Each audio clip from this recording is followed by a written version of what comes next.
नेता प्रतिपक्ष श्री उमंग सिंगार के द्वारा पुनः चरित्र हनन का और झूठ का झुंझुना बजाने का कुत्सित प्रयास किया गया और हास्यास्पद और आत्मविरोधाभासी है कि जो उमंग सिंगार स्वयं विभिन्न आरोपों से घिरे हों, वो आज दूसरों पर आरोप लगा रहे हैं। मैं याद दिला दूं कि ये वही उमंग सिंगार हैं जो 15 महीने की कमलनाथ सरकार के दौरान अपने ही मंत्रालय में खरीद फरोख्त, ट्रांसफर, पोस्टिंग ऐसे अनेकों मामलों में करोड़ों रुपए के भ्रष्टाचार के आरोपी हैं। ये वही उमंग सिंगार है जब झारखंड के ये प्रभारी सचिव बने तो वहां पर टिकट बेचने के इन पर आरोप लगाए गए और ये जो आरोप थे ये स्वयं कांग्रेसियों ने लगाए इन पर। इसके बाद राहुल गांधी ने एक जांच भी की जिसमें ऐसा बताया जाता है कि आरोप इन पर सिद्ध हुए। ये वही उमंग सिंगार है जो कभी अपने ही पूर्व मुख्यमंत्री दिग्विजय सिंह को शराब माफिया, रेत माफिया, ब्लैकमेलर बताते थे और आज उनके साथ ही मंच साझा करते हैं। वैसे मैं निजी टिप्पणियां करने में विश्वास नहीं रखता हूं, पर उमंग सिंगार को याद रहे कि उन पर विभिन्न महिलाओं ने समय समय पर बहुत गंभीर आरोप लगाए। एक महिला ने तो उनके स्वयं निज निवास में आत्महत्या की थी। ये समझना होगा कि वो कितनी प्रताड़ित रही होगी। कई महिलाओं ने उन पर और आरोप लगाए और आज सिर्फ सुर्खियां बटोरने के लिए ऐसे उमंग सिंगार जी दूसरों पर आरोप लगाते हैं तो मुझे वो शेर याद आता है कि चेहरे पर नकाब और लहजे में बदजुबानी लिए फिरते हैं, जिनके खुद वही खाते बिगड़े हों वो दूसरों का हिसाब लिए फिरते हैं। कांग्रेस की अगर मैं बात करूं तो कांग्रेस भ्रष्टाचार का पर्याय है, पर्यायवाची है।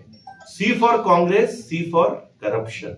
और कांग्रेस के प्रथम परिवार के जो जितने जी हैं, राहुल जी, सोनिया जी, प्रियंका जी और जीजा जी, ये सभी विभिन्न गंभीर भ्रष्टाचार के मामलों में या तो अदालत से जमानत पर रिहा है या रोज ईडी और यूडब्ल्यू के चक्कर लगाते हैं। ऐसी कांग्रेस आज भारतीय जनता पार्टी को, जिसकी जीरो टॉलरेंस की पॉलिसी है, भ्रष्टाचार को रोकने के पाठ पढ़ाती है।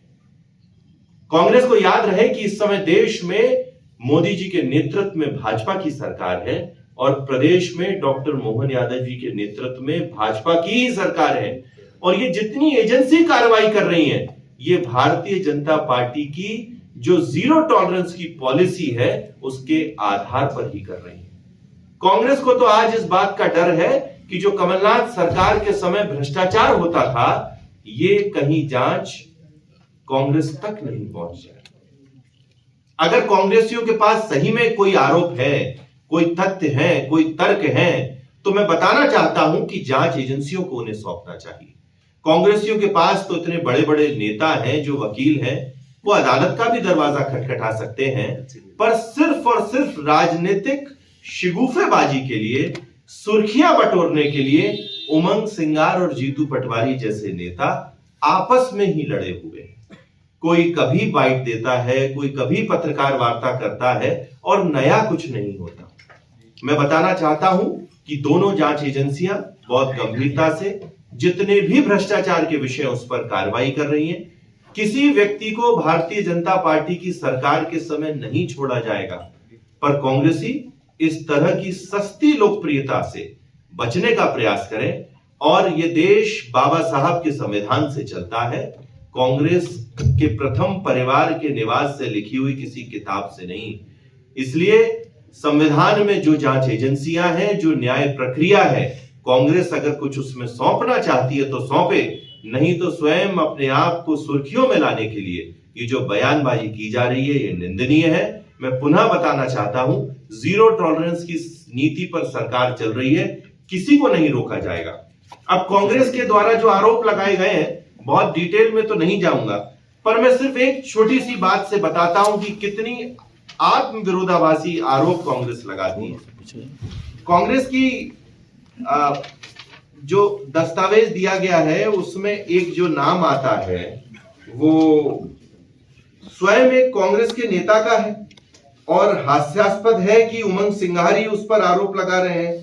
तो ये कांग्रेस को बताना चाहिए कि जो कमलेश बघेल है उनका कांग्रेस से क्या नाता है, वे किस गुट से आते हैं और किस गुट से अपना बैर निकालने के लिए आज उमंग सिंघार उनका नाम ले रहे हैं। तो तथ्यहीन, तर्कहीन और कूटरचित तथ्यों और तर्कों के साथ आज उमंग सिंघार आए हैं। उनका प्रयास सिर्फ और सिर्फ सुनियोजित षड्यंत्र है, इसके अलावा और कुछ नहीं। आशीष जी